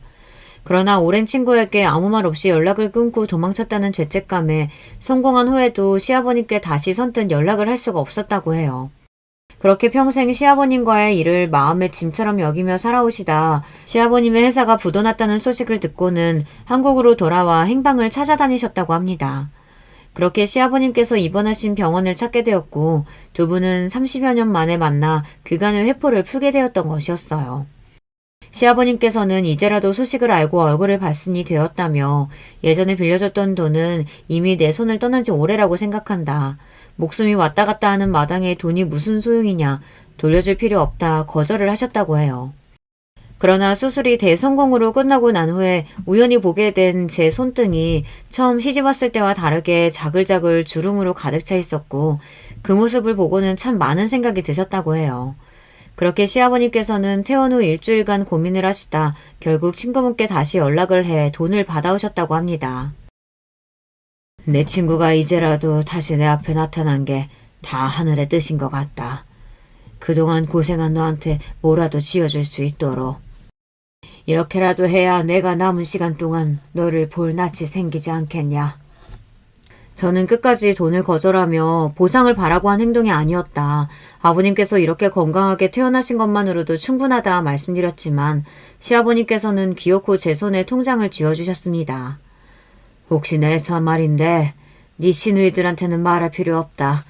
처음부터 네 돈이라 생각하고 받아온 거니 나 죽기 전까지 알아서 네가 다 쓰도록 해라. 그렇게 제게는 너무나 갑작스럽게 50억 원이라는 큰 돈이 생기게 되었어요. 평생 이렇게 큰 돈이 생길 것이라고는 생각조차 해본 적이 없었어요. 너무나 얼떨떨하고 현실감이 느껴지지 않았고 꼭 로또라도 맞은 기분이었어요. 시아버님께서는 시누이나 남편에게 말할 것 없이 제가 전부 알아서 사용하라고 하셨지만 시누이들은 몰라도 남편에게는 이 사실을 털어놓아야 할 것 같았어요. 그날 밤 퇴근하고 돌아온 남편에게 시아버님께서 이런 돈을 내게 주셨다며 통장을 꺼내 보여주니 남편도 금액을 확인하고 너무나 놀라 눈이 휘둥그레졌습니다. 남편은 제게 이 돈은 그동안 당신이 고생한 값이지 않냐며 아버지 말씀대로 누나들한테는 굳이 말할 필요 없이 당신 마음대로 사용해라 말해주었고 저는 몇 날 며칠을 그 돈을 들고 고민하기 시작했어요. 처음에는 시아버님께 좋은 집을 하나 얻어드리고 돌봐드릴 전문 간호인을 구해 여생 동안 편하게 지내다 가실 수 있도록 해드리려 했지만 시아버님께서 그런 것을 바라시고 저한테 돈을 주신 것은 아닐 거라는 생각이 들었습니다. 오히려 돌아가시는 날까지 저희 곁에서 극진히 모시며 함께 시간을 보내는 편이 좋을 것이라고 생각했어요. 평생 여윳돈이 생겨본 적이 없었고 남편이나 저나 사치를 부리는 성격도 아니다 보니 돈은 있는데 도대체 어디다 써야 할지 모르겠더라고요. 지금 살고 있는 집도 충분히 넓고 좋았고 차도 오래되지 않았고 당장 특별히 필요한 것도 없었고요. 그렇다고 주식이나 부동산을 하기에는 저희 부부 둘 다 그런 쪽으로는 문외한이었어요. 그렇게 거금을 들고 아무것도 하지 못한 채 시간만 보내던 차에 정말 예상치도 못했던 일이 일어났어요. 시아버님께서 태어나신 뒤로 거의 연락을 하지 않고 살던 큰형님께 갑작스레게 연락이 왔어요. 무슨 일이신가 하니 할 말이 있으시다며 갑자기 식사를 하자고 하시더라고요. 그것도 남편 없이 나오라면서요. 문득 결혼 전에 시아버님께서 저를 불러내셨던 일이 떠올랐고 이번에도 조금 불안한 예감이 들었습니다. 큰형님께서 제게 하실 말씀 중에 좋은 소식이 없으리라 생각했거든요. 큰형님 혼자 나와 계실 거라고 생각했던 자리에는 시누이 네 분이 모두 나와 계셨고 조금 당황스러운 기분으로 자리에 앉았어요. 다 같이 모여 저를 질책하려고 하시는 건가? 아니면 시아버님 장례 관련 이야기를 하려고 하시는 건가? 아니면 시아버님이 저한테 주신 50억에 대해 설마 알게 되신 건가? 별별 생각이 다 들었고 테이블에는 잠시 침문만이 맴돌았습니다. 올케, 우리가 지금까지 좀 너무했지? 많이 늦기는 했지만 이제라도 사과하고 싶어. 그동안 정말 고생 많았어. 올케한테는 미안한 마음뿐이야. 침묵을 깨고 큰형님의 입에서 나온 말은 전혀 정말 예상하지도 못했던 사과였습니다. 수술 후 시아버님께서 기적적으로 몸을 회복하시고 퇴원을 하시게 되자 시누이들은 정말 당혹스러운 마음이었다고 해요. 애초에 병원에서 얼마 살지 못하고 돌아가실 거라 이야기를 했으니 마음을 정리하며 장례 준비를 한 것도 어쩌면 당연한 일이었을 거라고 생각합니다. 저 또한 시아버님을 간호하고 수술 결과를 기다리면서 마냥 긍정적인 생각만은 했던 것은 아니었으니까요. 솔직히 아버지 회사 부도나고 몸 그렇게 되시고 곧 돌아가실 거라고만은 생각했어. 우리 다들 겉으로는 넉넉하게 잘 살고 있는 것 같아도 각자 집안 사정도 있고 여러모로 여유가 없었어. 물론 지극정성으로 아버지 모신 올케 앞에서는 다 핑계나 마찬가지겠지만 우리도 그동안 자식으로서 못할 짓 했던 거 알고 있어. 아버지 수술 성공하고 회복하시니 이제야 이러는 거 정말 면목 없고. 그러면서 형님들께서는 많이 늦긴 했지만 이제라도 저한테 정식으로 사과하고 싶다며 하얀 봉투를 내미셨어요. 열어보지 않아도 돈이라는 걸 알 수 있었어요. 저는 이런 거 받을 생각 없다며 딱 잘라 거절했습니다. 큰형님께서는 우리가 이런 거라도 해야 그나마 앞으로 저와 아버님을 볼 면목이 생길 것 같다며 제발 받아달라 말씀하셨고 결국 신랑이 끝에 제 손에 봉투를 쥐어주셨습니다. 형님들께서는 아버지께서 그렇게 건강하게 태어나신 건 전부 다 제 덕이라며 올케가 기적을 만들어낸 거나 다름없다며 정말 고맙다고 말씀하셨어요. 딸이 넷이나 있는데 어떻게 딸 넷보다 며느리 한 명 덕을 더 보시는지 모르겠다며 이렇게 사과하기까지 너무 오랜 시간이 걸렸다. 부끄럽지만 본인들의 잘못을 돌아보고 인정하는 게 쉽지 않았다며 연신 사과를 해오시는데 그 행동이 그저 지금 상황을 모면하기 위해 억지로 하는 행동처럼 보이지는 않았습니다. 형님들께서는 본인들끼리 돈을 모아 시아버님이 지내실 만한 거처를 구하고 간병인까지 고용하겠다. 이제 고생은 그만해도 된다 말씀하셨지만 저는 그러지 않으셔도 된다며 앞으로도 계속 시아버님을 곁에서 모실 생각이라고 말씀드렸어요. 시아버님께서도 혼자서 넓은 집에 간병인과 둘이 지내시는 것보단 저희 집에서 아들, 며느리 그리고 손주와 지내시는 게 훨씬 행복하실 거다. 몸도 많이 회복되셔서 제가 크게 할 일도 없으니 굳이 그렇게 하실 필요 없으시다 말씀드렸고 형님들께서는 그렇지만 계속해서 올케가 아버지를 모시면 우리가 아버지 뵐 면목이 없지 않느냐며 저를 말리셨어요. 그게 그렇게 걱정이시면 형님들께서 자주 찾아오시면 되잖아요. 아버님께서도 형님들 얼굴 자주 보시면 정말 좋아하실 거예요. 저희 집에 오는 게 부담스러우시면 아버님 모시고 가까운 곳에 나들이를 가던가 식사라도 대접하든가. 형님들께서 정말 그동안의 행동을 후회하신다면 더 늦기 전에 이제라도 달라지시면 좋겠어요. 그동안의 빈 시간은 돈으로 해결할 수 있는 게 아니라고 생각해요. 제 말에 시누이들은 모두 조금 당황스러워 보이는 얼굴이었지만 이내 큰형님께서 제 말대로 하겠다며 긍정의 답을 주셨고 그렇게 자리가 마무리되었습니다. 형님들께서 제게 쥐어주신 봉투와 시아버님께서 주신 거액이 담긴 통장까지 저는 정말 큰 돈을 갑작스레 가지게 되었어요. 아무리 생각해도 당장 이 돈을 어디에 사용해야 할지 모르겠어서 일단은 시댁 식구들을 모두 모시고 다 같이 여행을 한번 떠나기로 했습니다. 물론 시아버님께서 완벽하게 몸이 치유되신 것은 아니기에 멀리는 가지 못하겠지만 오랫동안 병원 신세를 지시느라 많이 갑갑해 하셨거든요. 그날 이후 형님들께서는 하루가 멀다 하고 번갈아서 저희 집을 찾아오고 계세요. 시아버님께서는 갑자기 애들이 왜 이러냐며 겉으로는 조금 떨떠름하신 반응이지만 속으로는 좋아하시는 게 다 보입니다. 제가 아버님 곁에서 모셔온 게 몇 년인데 제 눈은 못 속이죠. 큰형님도 그렇고 나머지 형님분들도 꼭 오실 때마다 먹을 것이며 입을 것이며 선물을 하나씩 사들고 오세요. 이런 거 안 사오셔도 된다고 말씀드려도 막무가내이십니다. 정말 오랜 시간이 흘렀지만 꼭 처음 만났을 때 그 화목한 가정으로 돌아온 것 같은 기분이 드네요. 그때와 달라진 점이 있다면 저희 부부 사이에 너무 소중한 아기 천사가 생겼다는 사실과 평생 돈 걱정은 하지 않고 살아도 될 만큼 넉넉한 통장 잔고가 생겼다는 사실이겠죠. 부디 시아버님께서 오랫동안 저희 곁에 건강히 머물러 주시길, 그리고 저희 딸이 앞으로 건강하게 무럭무럭 잘 자라주기만을 바랄 뿐입니다. 쓰다 보니 이야기가 조금 길어진 것 같네요. 요즘 가족여행 준비에 한창이라 할 일이 많아서 이만 줄이겠습니다. 들어주신 모든 분들 감사드려요. 안녕하세요. 저는 삼형제 중 첫째와 결혼하여 맏며느리로 살고 있는 30대 여성입니다. 평소에 집안일을 하며 다양한 유튜브 사연들을 즐겨 듣고 있는데요. 사연들에서만 들을 수 있었던 다소 충격적인 일이 제게도 생겨 이렇게 사연을 보내보게 되었습니다.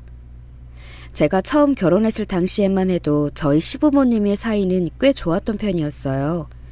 그 어떤 자리에서든 자신보다 서로를 먼저 챙기곤 하셨죠. 그런 두 분의 모습을 볼 때면 나도 나중에 남편과 저렇게 늙어가며 살고 싶다고 바랐었습니다. 그런 시부모님의 아래서 자란 남편 삼형제의 사이 또한 각별했고요.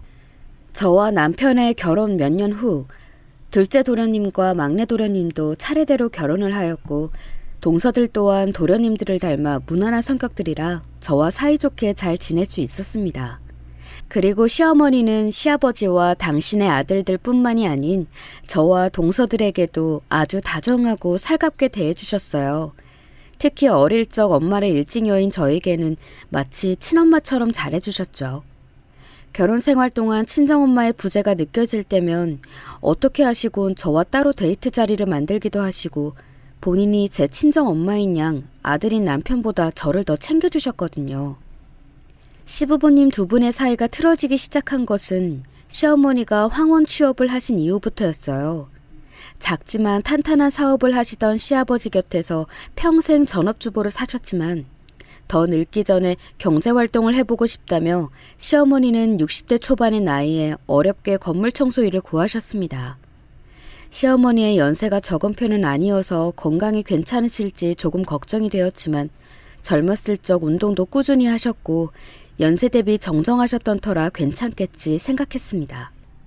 그렇게 몇 달 후 시어머니께서 주신 반찬통을 가져다 드리러 시댁에 잠시 들렀던 날이었어요. 맞벌이였던 저와 남편이 남편의 몇 달간 긴 지방 출장으로 장거리 부부가 되어버리자 시어머니께서 주기적으로 반찬을 만들어 보내주셨거든요. 비록 제가 회사에 있는 시간에 주로 오셔서 아이들만 시어머니 얼굴을 뵀을 뿐 저와는 마주치지 못했지만요. 그날도 시어머니는 일하러 나가셨을 테니 오늘도 얼굴 뵙기는 글렀을 거라 생각하며 아쉬워하던 참이었습니다. 어머마, 연락도 없이 어쩐 일이냐? 아니 어머님, 오늘은 일 안 나가셨어요? 그런데 저를 맞아주신 빈집이 아닌 시어머니였습니다. 시어머니는 청소 중이셨던 듯 빗자루와 쓰레받기를 들고 계셨어요. 그런데 왜인지 평소와 다르게 시어머니는 조금 당황한 듯한 기색을 내비치셨습니다. 마치 얼굴을 보이지 않으려는 듯 한쪽 얼굴을 급하게 손으로 가리셨어요. 몸이 좀 안 좋아서 하루 쉰다고 했다. 미안하지만 민수 엄맘 너도 오늘은 일찍 돌아가다오. 어디가 편찮으신데요? 얼굴은 왜 가리시고. 아니 어머님, 이게 무슨 일이에요? 자꾸만 몸을 틀어 얼굴을 가리시는 시어머니의 행동이 이상해서 저는 계속해서 추궁했습니다. 그렇게 실랑이를 하던 중 얼굴을 가린 시어머니의 손을 획 잡아채 들어보니 아니 글쎄 시어머니의 눈에 시퍼런 멍이 들어있는 게 아니겠어요? 누구한테 맞으셨어요? 그 직장에서 이런 거예요? 도대체 누가? 아니다. 그냥 내가 일하다가 벽에 좀 부딪혔어. 나이가 드니 조심성만 더 없어져서. 별일 아니니 신경 쓰지 말거라. 누구한테 맞은 거냐며 채근하는 저에게 시어머니는 손사래를 치며 부정하셨습니다. 그때였어요. 시어머니의 어깨 너머로 거실 안쪽에 나뒹구는 깨진 소주병이 보였어요. 깨진 병 말고도 소주병 몇 개가 바닥에 더 뒹굴고 있었고 TV 앞 탁자 위에는 엎어진 접시와 말라붙은 과일 조각들이 방치되어 있었습니다. 저는 머리가 새하얘지는 기분이었습니다. 설마 아버님이 이러신 거예요, 어머님? 두 분 싸우셨어요? 아니다, 아니야. 시어머니는 거세게 고개를 저으며 아니라고 말씀하셨어요. 하지만 제 눈을 마주치지 못하고 피하시는 시어머니의 시선과 엉망인 집, 눈앞의 광경은 아무리 봐도 시어머니가 시아버지에게 해코지를 당했다는 생각밖에 들지 않았습니다. 시아버지는 평소에는 점잖은 성격이셨지만 술을 드시면 조금 과격해지는 주사가 있으셨어요.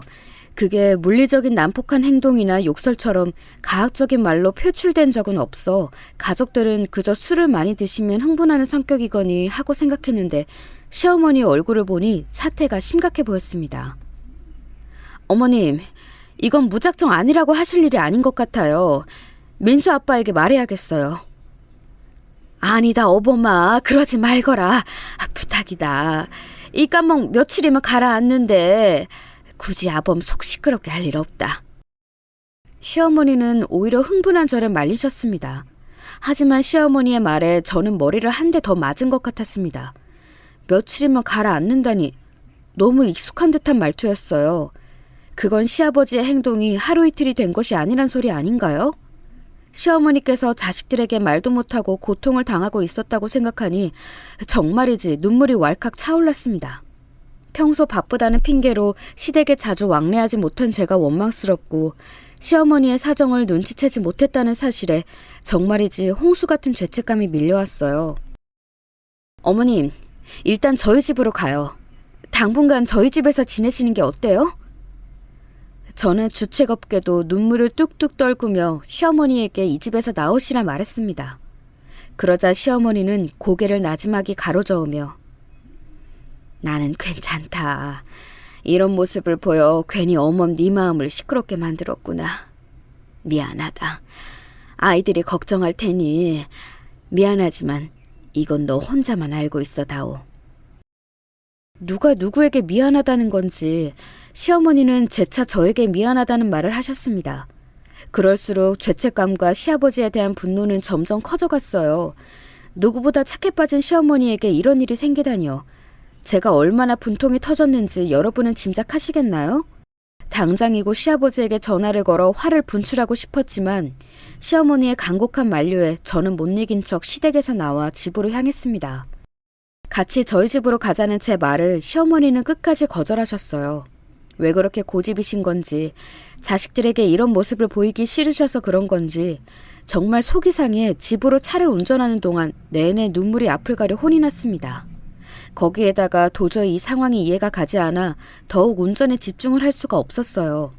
시아버지의 저런 행동이 왜 시작됐는지, 언제부터였는지요. 계속해서 캐묻는 제 말에 시어머니는 무건수행이라도 하시듯 대답해주지 않으셨거든요. 도대체 두 분 사이에 무슨 일이 있었던 거지?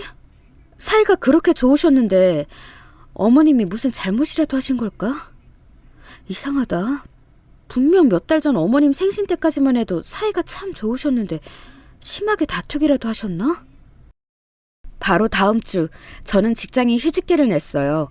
업계 자체가 비시즌이기도 했고 크지 않은 중소회사라 비시즌 동안 생긴 잉여 인력의 대표님도 고민하고 있던 차라 휴직계는 아주 흔쾌하게 받아들여졌습니다. 의도한 건 아니지만 회사 사정을 고려해 자발적으로 먼저 휴직계를 내어줘 고맙다며 대표님은 휴가비까지 얹어주셨어요. 다행히 남편이 출장에서 돌아오려면 아직 시간이 많이 남아 괜히 휴직한 사실을 알려 시어머니의 사정을 실토할 일은 없었습니다.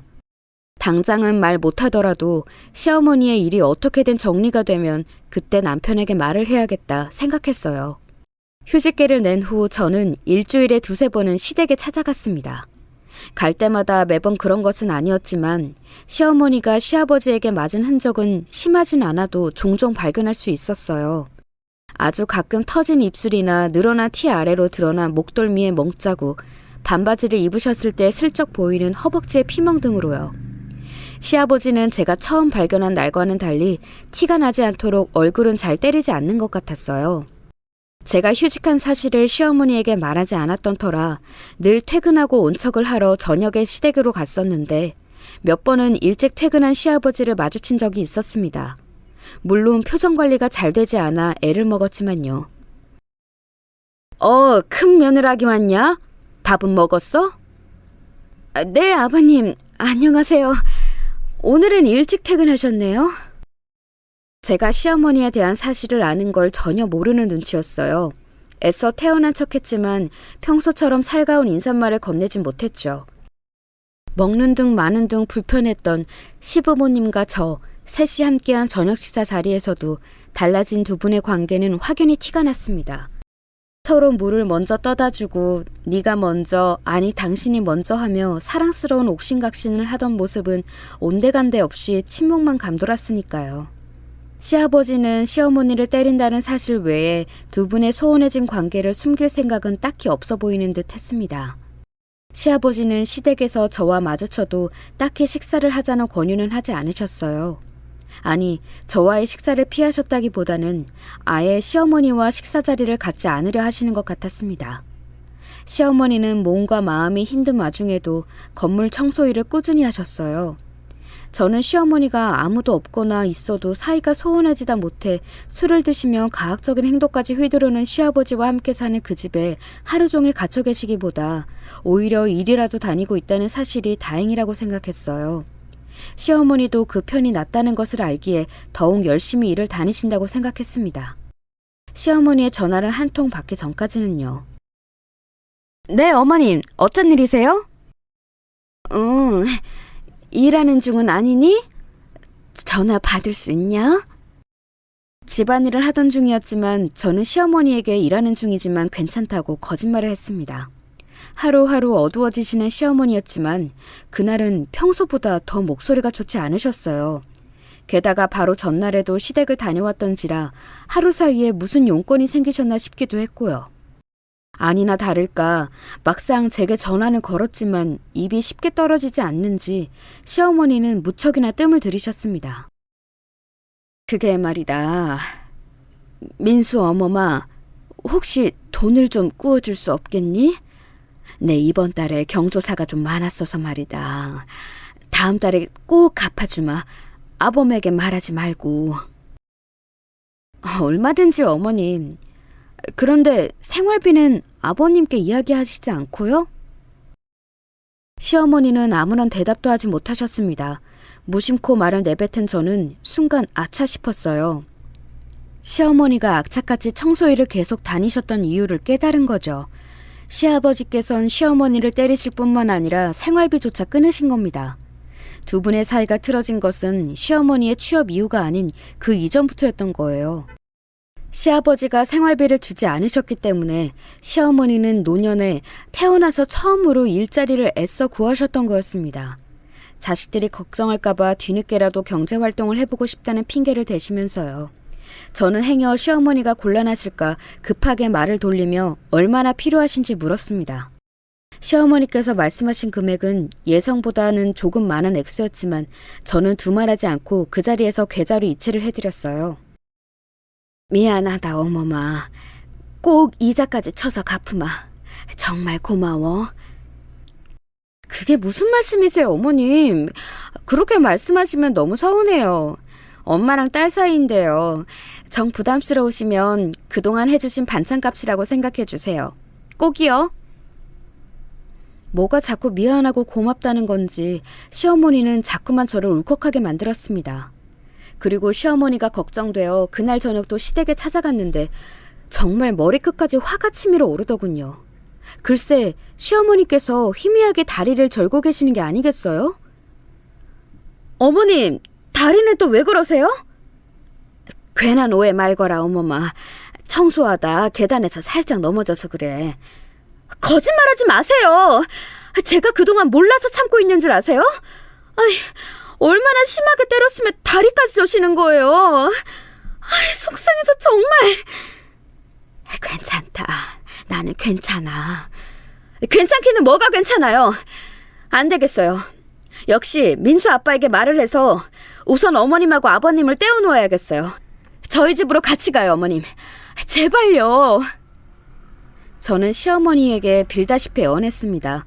그렇게 맞으면서도 왜 자꾸 이 집에 계시겠다는 건지 정말 이해할 수가 없었어요. 평생을 시아버지 곁에서 순종적으로 사셔서 시아버지 곁을 떠날 엄두가 나지 않으셨던 걸까요? 지난번과 마찬가지로 시어머니는 한사코 거절하셨습니다. 남편에게도 말하지 말아달라는 부탁과 함께요. 아버님이 생활비도 안 주시는 거죠. 어머님 드시는 게 저게 뭐예요. 저희 집에 가면 제가 밥도 다 차려드릴게요.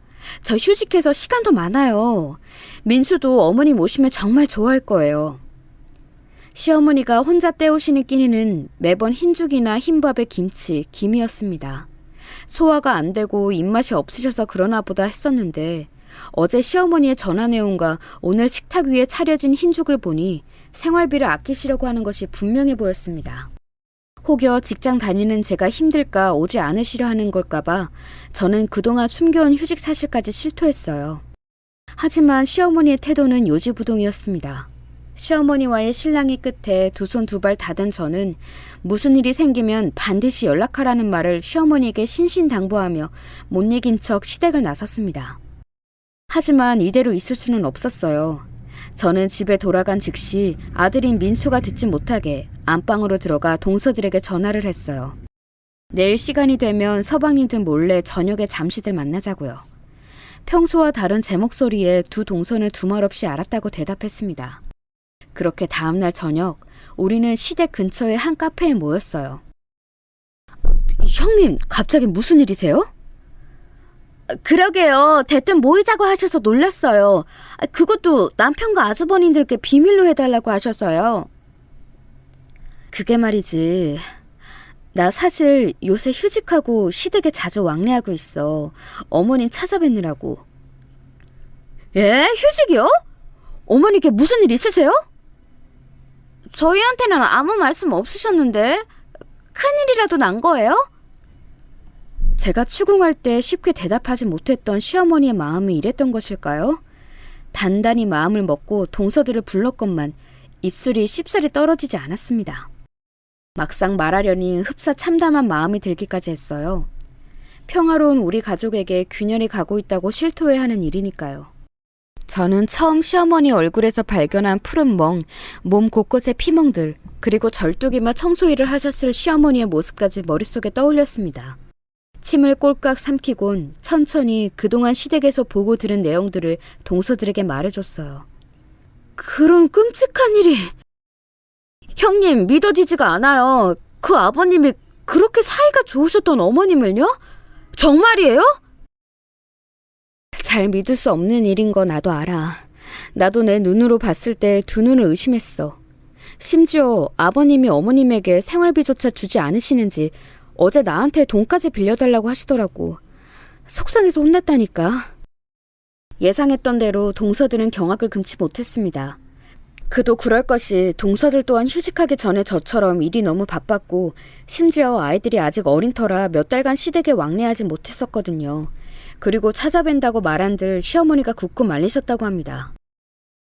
어쩐지 저희가 시간 내서 찾아가려고 해도 어머님이 한사코 됐다고 하시더라고요.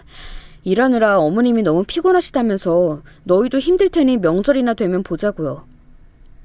저희에게도 똑같이 말씀하셨어요. 그래도 찾아뵀어야 되는데 저희가 너무 무신경했네요. 죄송스러워서 어떡해요.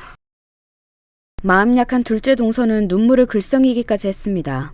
첫째 동서는 눈물을 보이지는 않았지만 두 동서 모두 저처럼 평소 자주 찾아뵙지 못한 죄송스러운 마음이 무거워 보였어요. 우리 셋은 머리를 맞대고 이 상황을 어떻게 해결해야 하는지 두 분의 사이가 소원해진 것이 무엇 때문인지 추측해보기 시작했습니다. 혹시 아버님 사업에 문제가 생기신 건 아닐까요?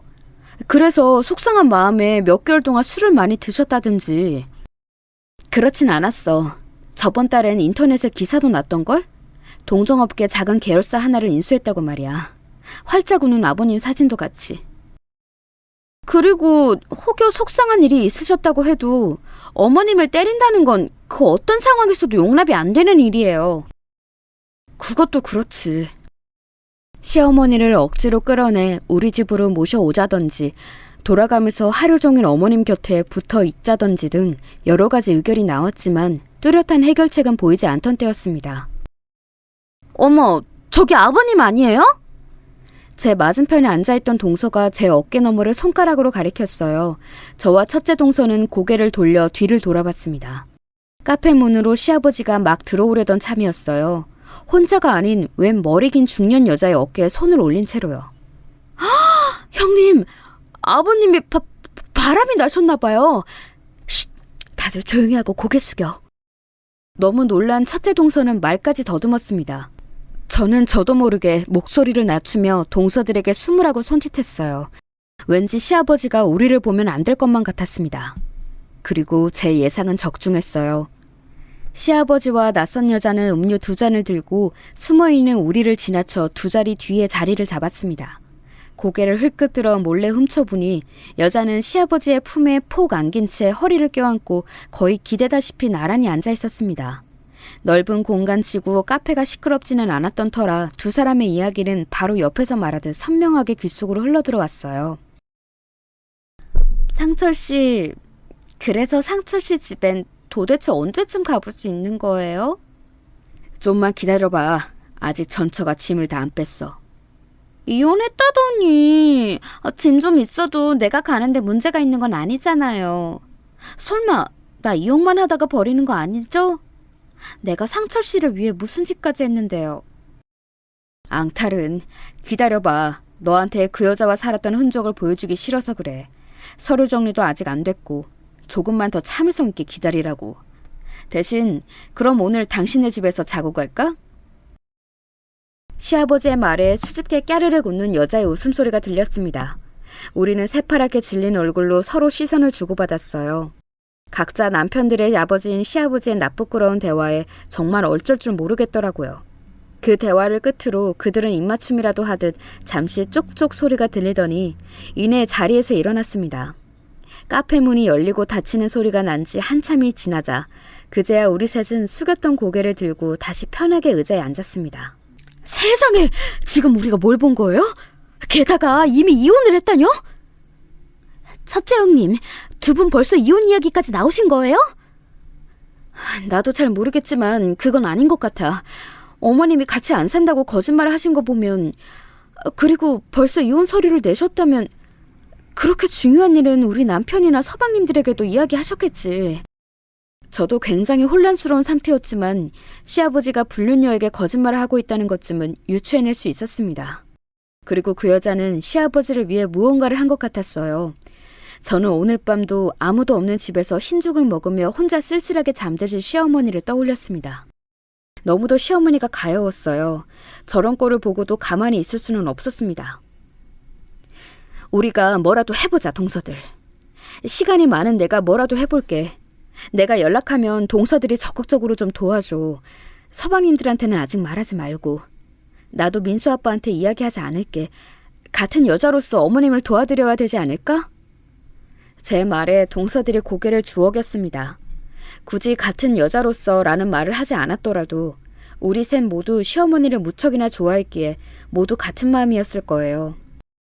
다음 날 우린 각자 여유가 되는 만큼 돈을 모아 아버님에게 사설 탐정을 붙였습니다. 꽤 많은 돈이 들었지만 상관없었어요. 저에게 남편의 어머니 그 이상으로 잘해주셨던 시어머니를 위해서라면요. 며칠이 걸려도 상관없으니 불륜녀와 시아버지의 관계를 자세히 알아봐달라는 의뢰와 함께 저는 시아버지의 약점 또한 알아봐달라고 부탁하였습니다. 그렇게 사설 탐정에게 연락이 없는 며칠 동안 저와 동서들은 번갈아가며 혹은 다같이 시댁에 얼굴 도장을 찍었습니다. 그 전보다도 더욱 집에 늦게 혹은 아예 들어오지 않은 모양인지 시아버지 얼굴은 본 적이 없었어요. 저는 지금은 오히려 다행이라고 생각했습니다. 두 분이 마주치지 않으면 적어도 시어머니가 맞는 일은 생기지 않을 테니까요. 시어머니는 동서들까지 이렇게 자주 들이닥치자 처음엔 저를 원망 어린 눈빛으로 몇 초간 바라보셨지만 그 이상 말씀은 없으셨습니다. 차마 조용히 있을 수가 없었던 저를 이해해 주시는 듯 했어요. 물론 제 추측이지만요. 의뢰를 맡긴 사설 탐정에게 연락이 온 것은 정확히 일주일 뒤였습니다. 여기 의뢰하신 내용들을 정리한 서류입니다. 혹시 필요하실까 싶어 사진도 몇 장 찍어왔어요. 몇 장의 사진과 A4 용지 여러 장에 빼곡히 적힌 내용은 이러했어요. 시아버지의 불륜 상대는 바로 작년에 아버님이 인수한 작은 동종업계 회사 대표의 부인이었답니다. 아까 제가 인터넷에서 봤다고 했던 기사 있죠? 거기에 나왔던 그 회사요. 회사가 시아버님 회사에 인수당한 후 사실상 망한 그 대표와 불륜녀는 합의이혼을 요구했고 그대로 받아들여졌다고 합니다. 위자료도 두둑하게 받고요.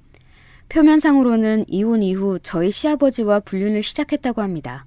물론 지금은 시아버지가 이혼을 한 줄 알고 있고요. 근데 사실은 그게 아닙니다. 아니면요? 마혜경 씨는 전 남편의 회사가 망하기 전부터 당신 시아버지와 불륜 관계였어요. 아니, 자기 남편 회사를 말아먹게 한 사람하고 꾸준한 불륜 관계를 가져왔다고요? 아니요, 회사를 말아먹게 한 건 마혜경 씨 본인입니다. 김영태 씨와 불륜을 시작한 이후 몇 년간 꾸준히 회사에 기밀 정보를 넘겨왔어요. 김영태 씨는 그동안 호시탐탐 기회를 노리다가 그 회사의 위기 때 자금을 투자 형식으로 대거 빌려줬다가 갑자기 갚으라고 종용했어요. 당연히 그만한 자금이 없었던 마혜경 씨 전 남편의 회사는 그대로 김영태 씨에게 넘어간 거죠. 생각보다 스케일이 큰 이야기였어요. 저는 입을 다물지 못했습니다.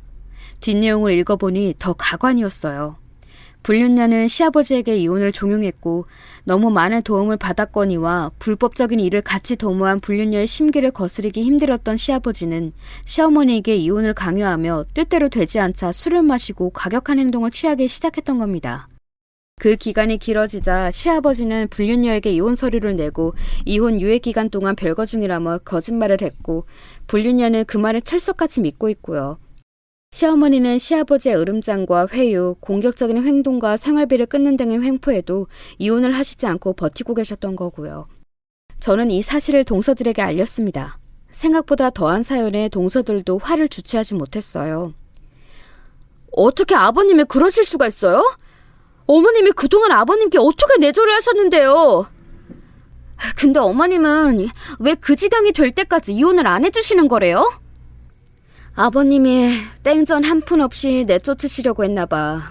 우리 민수 아빠랑 서방님들을 부족함 없이 키워낸 것도 다 본인 공이라면서 어머님이 여태 한 일은 밥을 축내는 일뿐이었다고 전화에 대고 길 한복판에서 소리치는 걸 사설탐정이 직접 들었대. 세상에, 그 다정하시던 아버님 맞아요? 정말 여자에 미치면 배는 게 없다더니 아버님이 딱 그 꼴이네요. 그래서 이제 어떻게 하실 생각이세요, 첫째 형님? 둘째 동서의 물음에 저는 탐정에게 덧붙여 부탁했던 시아버지의 약점에 대해 이야기를 꺼냈습니다. 불륜녀 전 남편 회사를 망하게 한 원인이 바로 아버님의 모략이었나 봐. 여기서 문제는 불륜녀와 짜고 아버님이 그 회사뿐만 아니라 아버님 회사의 문서마저 위조했던 거지. 그건 사문서 위조의 사기죄 아닌가요? 변호사를 통해 물어봐야겠지만 딱 봐도 중범죄 아니겠어? 한 회사를 망하게 했다고. 그럼 이제 어쩌죠? 저와 동서들 모두 그 다음 말을 차마 꺼내지 못하고 망설였습니다. 아무리 시어머니를 배신하고 차마 해서는 안 될 일들을 하셨다고 한들 남편들의 아버지였습니다. 다들 그런 시아버지를 신고하자는 말이 쉽게 입 밖으로 내뱉어지지 않았던 거죠. 여러분이라면 어떠실 것 같나요?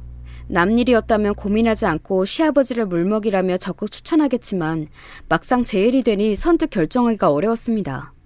우리 셋 모두 결정하지 못하고 선택의 기로에서 고민하던 때였어요. 갑자기 제 핸드폰에 진동이 울리기 시작했습니다. 시어머니였어요. 민수 어머마, 집에 좀 빨리 와다오. 여보 그만해요. 도대체 왜 이혼을 안 하겠다는 거야? 달라붙어서 내 피만 빨아먹은 거머리 같은 년아! 수화기 너머로 시어머니의 다급한 외침과 퍽 하는 소리, 그리고 술에 취한 듯 혀가 꼬부라진 채 고함을 지르는 시아버지의 목소리가 들려왔어요. 전화는 곧이어 끊어졌고 시어머니는 다시 전화를 받지 않으셨습니다. 마침 시댁 근처의 카페였던 우리는 황급히 시댁으로 달려갔습니다. 시댁의 비밀번호를 치고 들어가 눈앞에 보인 광경은 처참했어요. 시어머니는 배를 감싼 채 바닥에 나뒹굴고 있었고 시아버지는 그런 시어머니는 아랑곳하지 않은 채 시어머니에게 발길질을 하고 있었습니다. 얼마나 술을 많이 마신 건지 집안엔 술 냄새가 진동을 했어요. 시어머니는 정신을 잃으신 것 같았습니다. 아버님 그만하세요. 동서들 뭐해? 얼른 아버님 잡아. 이년들의 밖에서 고생하는 제 시아비 편은 안 들고 같은 여자라고 전연 편만 들어? 이 괘씸한 것들! 소리를 고래고래 지르고 있지만 시아버지의 발음은 전부 뭉개졌고 몸 또한 제대로 가누지 못해 동서 둘이 가로막자 시아버지는 맥없이 바닥으로 꼬꾸라지셨습니다. 저는 곧바로 경찰서와 119에 연락했어요. 들것에 실내던 시어머니의 입가가 슬쩍 올라간 것 같았지만 잘못 봤겠거니 하고 지나갔습니다. 몸이 흔들리는 와중에 잘못 봤나 보다 하고요. 구급차보다 먼저 도착한 경찰들은 일단 시아버지를 현행범으로 연행했지만 이후 병원에서 퇴원하신 시어머니가 처벌을 원치 않는다고 하자 이내 풀려났습니다. 아니 어머님, 도대체 왜 아버님을 봐들인 거예요? 그래요. 어머님이 자꾸 소극적으로 행동하시니까 아버님이 계속 저러시는 거잖아요. 나는 괜찮다. 정말 괜찮아. 괜히 시끄럽게 굴어서 일 크게 만들지 말자꾸나. 아직도 시아버지에게 정이 남으신 건지 정말 답답해 죽을 것 같았어요. 전치 3주를 받으신 시어머니는 입원하지 않겠다고 고집을 부리셨기에 어쩔 수 없이 다시 시댁으로 모셨습니다. 시댁으로 모시는 것도 꺼림칙했지만 그 고집을 누가 꺾나요? 자신의 집이 있는데 어딜 가냐며 아들들 집으로 가자는 권유를 이번에도 뿌리치셨습니다. 시어머니를 모셔다 드린 후 저와 동서들은 약속이라도 한 듯 결심했습니다. 시아버지를 신고하기로요. 엄청나게 열이 뻗쳐 보이던 첫째 동서가 더 획기적인 아이디어를 냈습니다. 우리 그 내 언니한테 회유든 으름장을 놓든 해보면 어때요? 에? 같이 쳐넣어도 모자랄 그 여자를요? 그 둘이 천년의 사랑인데 우리가 으름장을 놓는다고 한들 겁이나 먹겠어요? 동서들의 이야기를 곰곰이 듣던 저는 좋은 생각이 떠올랐습니다. 아니야, 제 코가 석자라고 저까지 범죄에 연루된 걸 알면 겁먹어서 우리한테 협조할지도 몰라. 첫째 동서, 이건 헤어샵에 아는 사람 있지 않아? 그 여자가 거기 다니던데? 돈이 많긴 많나 보네요. 비싼 데인데. 저번에 저희 회사랑 같이 프로젝트 한 데인데 거기 담당 중 한 명이었던 부원장님을 알아요. 꽤나 친해져서 가끔 퇴근 후에 술도 한잔하고요. 잘 됐네. 그 지인한테 부탁해서 그 여자가 예약한 시간에 옆자리에서 같이 시술 받게끔 해볼 수 있어? 잘은 모르겠는데 아마 그 정도는 될 거예요. 부탁해볼게요.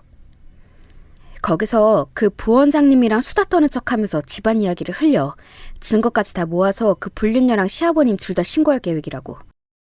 그러자 첫째 동서가 걱정스러운 표정으로 물었습니다. 그러다 신고하기도 전에 그 여자랑 아버님이 증거를 전부 없애버리면 어떡해요?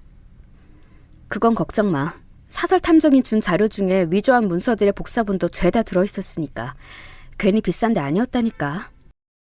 그제야 첫째 동서는 안심한 표정을 지었지만 이내 다시 근심스러운 표정이 되었습니다. 그런데 아이들은 어쩌죠? 요 며칠 어머님을 뵈러 가느라 남편에게 어린이집에서 픽업부터 케어를 전부 맡겼더니 너무 힘들어하더라고요. 그 사람 가뜩이나 요새 가게가 바빠서 체력이 붙이는 것 같아요. 그러자 둘째 동서가 손을 번쩍 들었습니다. 그건 걱정 마세요, 형님들. 세아, 세연이뿐만 아니라 첫째 형님네 민수도 제가 당분간 저희 집에서 보살필게요. 동선의 민지도 아직 어리잖아. 괜찮겠어? 저도 뭐라도 돕고 싶어요. 제가 하게 해주세요, 형님. 다들 참 고마우면서도 시어머니가 평소에 참 잘 살아오셨구나 싶었습니다. 비록 노년의 남편 복은 없었지만요. 다음날 동서는 이틀 뒤 그 여자와 같은 시간에 헤어샵에 예약을 잡았다며 연락이 왔습니다. 비록 이른 시간이었지만 반차를 쓰겠다고요. 직장에 있는 동서들 대신 저는 시댁에서 시어머니를 간병하고 있었습니다. 당신은 괜찮다고 어서 너희 집에 가라며 손사래를 치는 시어머니 곁에 꾸역꾸역 붙어서요. 다행히 인대가 늘어나거나 뼈나 장기에 이상이 있지는 않아서 어머니는 빠르게 회복되고 계셨습니다. 그럼에도 불구하고 시어머니 곁에 있고 싶었어요. 제가 친정엄마가 그리울 때마다 그랬듯 이번엔 시어머니가 그 어느 때보다 힘드신 지금 친딸처럼요. 그렇게 이틀 뒤 자신과 헤어샵 부원장의 대화를 들은 불륜녀가 얼굴이 하얗게 질린 채 쫓기듯 샵을 빠져나갔다는 문자를 받았습니다. 연락이 오자마자 전 불륜녀의 집 근처로 향했어요. 집 주소는 이미 사설 탐정을 통해 알아두었었거든요. 다행히 차를 끌고 집으로 온 불륜녀보다 제가 더 먼저 도착할 수 있었고 저는 곧바로 그 여자에게 접근했습니다. 안녕하세요. 마혜경 씨죠? 저는 김영태 씨 첫째 며느리 되는 사람입니다. 당신 뭐야? 내 집은 어떻게 알고 찾아왔어? 방금 전 헤어샵에서 신곤이 어쩌니 하는 이야기를 전부 듣고 온 뒤여서인지 불륜녀는 제 소개에 소스라치게 놀라며 뒷걸음질을 치더라고요. 그러다 뒤늦게 자신에게 더 큰 불이익이 있을까 겁을 먹었는지 존댓말을 사용하기 시작했습니다. 잠깐 시간 되시면 저랑 대화 좀 하시죠. 난 당신이랑 할 말 없어요. 일단 제 이야기를 들으시는 게 당신에게도 이득일 거예요. 아니면 저 손에 든 이 서류들 가지고 바로 경찰서로 갈 겁니다. 여긴 당신이 전 남편과 이혼 전에 저희 시아버지와 불륜했던 증거들, 그리고 최근까지 당신 집에 드나든 사진들 전부 들어있어요. 그게 뭐요? 사진은 사진일 뿐이고 간통죄는 폐지된 지 오래예요. 더군다나 지금은 당신 시아버지 유부남도 아니잖아? 아니요. 저희 아버님이 당신한테 거짓말하신 거예요. 저희 어머님은 아직 원래 집에 살고 계시고 두 분은 이혼은커녕 이혼 서류조차 아직 작성하지 않았어요. 우리는 아버님과 당신을 기업 사기와 사문서 위조, 사기죄로 신고하는 동시에 어머님의 이혼 소송도 같이 진행하며 당신에게도 위자료를 청구할 거예요. 받아낼 수 있는 최대치를요. 사실 시어머니가 이런 상황까지 와서도 이혼은 하지 않겠다고 말씀하실 수도 있겠다고 생각했어요. 여태까지 시어머니 행보를 생각하면요. 그렇다고 그 여자 앞에서 티를 내지는 않았죠. 결국 꼬리를 내린 불륜녀는 저와 함께 근처 카페로 자리를 옮겨 대화하는 것에 동의했어요. 자리를 옮겨서도 커피가 나오기 전까지 불륜녀와 저 사이엔 꽤 긴 침묵이 흘렀습니다. 커피가 서빙되자 저는 우선 커피로 목을 축인 후 본론을 꺼냈습니다. 솔직하게 말해주세요. 당신이 저지른 모든 짓을 저희 아버님 외에 아는 사람이 또 있나요? 너무 직접적인 저희 물음에 불륜녀는 당황한 듯 보였어요. 뭐라 말해야 할지 고민하던 그 여자는 이내 빠져나갈 틈은 진작부터 없었을 것을 예상하고는 포기한 듯 대답했어요. 아니요, 없어요. 잘 됐네요. 단도직입적으로 얘기할게요. 이 서류에 있는 마혜경 씨가 한 불법적인 일들 모두 저희 시아버지에게 뒤집어 씌워주세요. 그럼 당신은 빼고 모두 아버님이 저지른 일로 신고할게요. 아버님이 억울하다고 한들 증인이 없으니까요. 뭐라고요? 아무리 그래도 내가 영태 씨를 배신하는 짓을 할 것 같아요? 우린 몇 년을 사랑해온 사이라고요. 불륜녀가 치를 떨며 제게 화를 냈습니다. 저는 함께 흥분하지 않고 차분히 뒷말을 이었어요. 아버님이 당신 몰래 빼돌린 뒷돈이 더 있어요. 저희 시어머님 이름으로요. 뭐라고요? 영태 씨가 저에게 그럴 일 없어요. 아니면 왜 아버님이 여태 이혼 소송을 걸지 못하고 저희 어머님께 질질 끌려다니겠어요? 이대로 이혼하면 그 돈들은 고스란히 저희 어머님에게 넘어가니까요. 그렇다고 마혜경 씨에게 솔직히 말하자니 자신에 대해 너무 많이 알고 있는 당신이 배신할까봐 이혼했다고 일단 거짓말로 둘러댄 거죠. 어찌 보면 당신도 속은 거예요. 알겠어요? 그런... 여기 이 서류들 속에 어머님 앞으로 빼돌린 뒷돈들에 대한 증거까지 다 있어요. 어쩌실래요? 이래도 아버님과의 의리를 지키고 같이 감옥에 가시겠어요? 아니면 혼자라도 살아남으실래요? 뒷일은 더 듣지 않으셔도 뻔하죠? 배신감에 부들대던 불륜녀는 반드시 시아버지에게 모든 죄를 다 뒤집어 씌우겠노라 제게 약속하고 음성 녹음까지 배신하지 않겠다는 의미로 남겨놓았습니다. 이후 재판에서 시아버지는 불륜녀도 함께 저지른 일이라며 감형을 해달라 억울함을 토로했지만 재판장에서 그녀는 과연 전 남편의 회사를 불륜남과 함께 말아먹어버린 여자다웠습니다. 시치미를 뚝 뗀 채 엄청난 연기력으로 그녀는 판사와 배심원들에게 자신의 무고함을 입증했거든요. 진실을 알지 못했다면 저조차 속아 넘어갈 정도로요. 시아버지는 사문서 위조죄, 사기죄로 징역 10년을 선고받았어요. 불법 인수한 회사의 전 대표, 즉 불륜녀의 전 남편이 불륜녀와 이혼 후 스스로 목숨을 끊으려다 실패하여 여태 의식불명이라는 사실이 밝혀져 판사의 분노에 불을 붙이게 됐거든요. 형 집행을 선고받은 후 교도관들에게 끌려가며 불륜녀를 죽일 듯이 노려보던 시아버지의 눈빛을 아직도 잊지 못합니다. 차마 입에 담지 못할 비속어와 욕설들을 함께 토해내면서요. 몰래 시아버님에게 비웃음을 흘려주던 불륜녀의 얼굴은 덤이었죠. 사실 마음 같아선 불륜녀 또한 단죄하고 싶지만 어찌되었던 간에 시아버지에게 더한 단죄를 내렸으니 만족하기로 했습니다. 한편 시어머니는 아직도 시아버지에게 마음이 쓰이시는 건지 시아버지를 신고한 이후로 항상 표정이 어두우셨어요. 그건 재판이 진행되는 동안에도 마찬가지셨습니다. 뒤늦게 소식을 듣고 붕괴한 저희 남편과 서방님들 그리고 동서들 또한 심정이 복잡한 건 마찬가지였어도 다른 한편으로는 통쾌해하지는 못하더라도 내심 다행이다 싶기도 하고 후련했거든요. 그만큼 시댁에서 시어머니에 대한 입지는 상당했습니다. 헌데 시어머니는 그렇게 배신을 당하셨으면서도 통쾌하기는커녕 일말의 시원섭섭한 모습조차 보이지 않으셨어요. 엄마, 이제 다 끝났어요. 앞으로는 이런 일이 있으면 미련하게 혼자 안고 계시지 말고 저희한테 말씀하세요. 아들 셋이나 둬서 어디에다 쓰게요? 그래요, 엄마. 형수님, 재수씨, 그리고 당신, 우리가 하지 못한 것들을 해주셔서 너무 고마워요.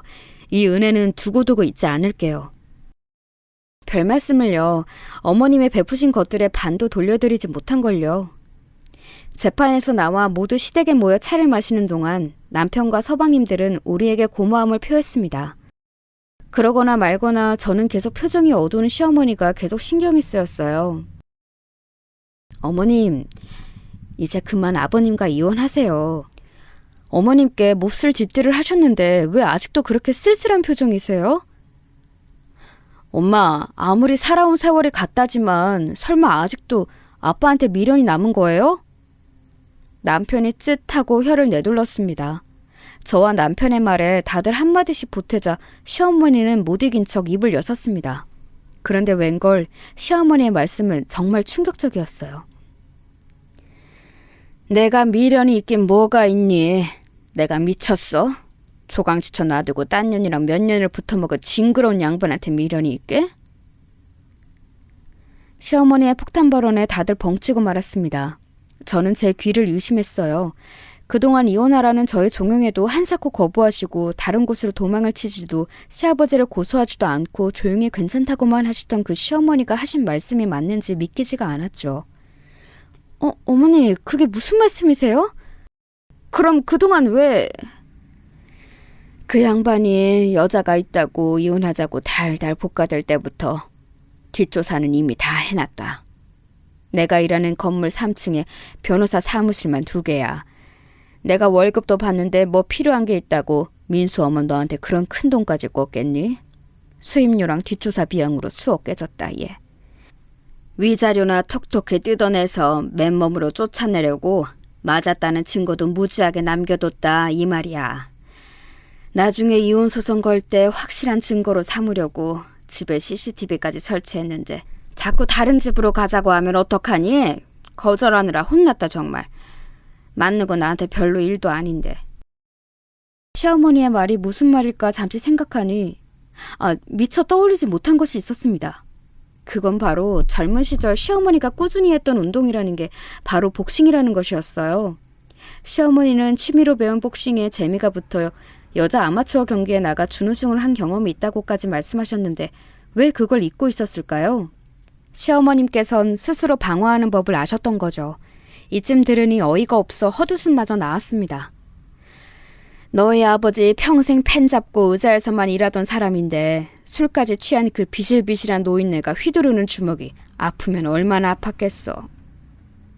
어머님, 그럼 저번에 전화는 왜 하신 거예요? 형님한테 전화해서 빨리 집으로 와달라고 하셨잖아요.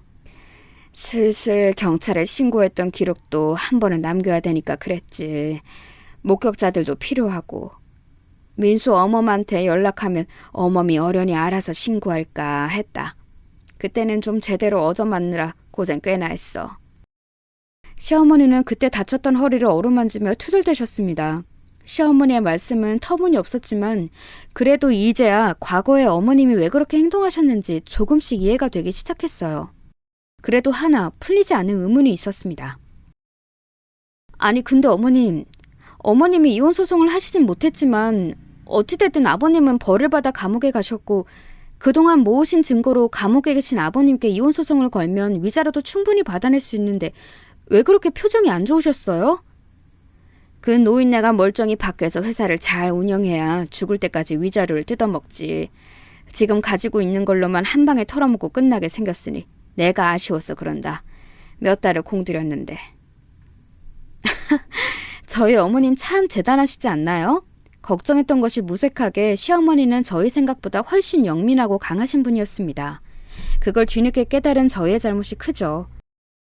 저희는 저희 나름대로 어머님을 구해드리려고 애썼는데 어머님이 저희보다 한 수 위셨네요. 구하긴 누가 누굴 구하니?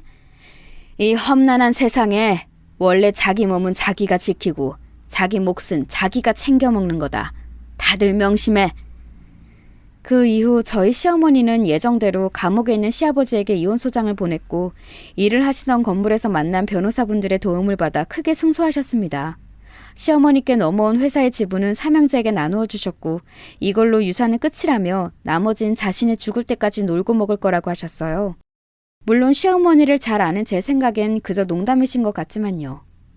아차, 제가 시어머니를 잘 알고 있는지도 이젠 잘 모르겠네요. 그래도 이거 하나만은 확실합니다. 저는 저희 시어머니가 이전보다 더 좋아졌어요. 제 롤모델로 삼고 싶을 정도로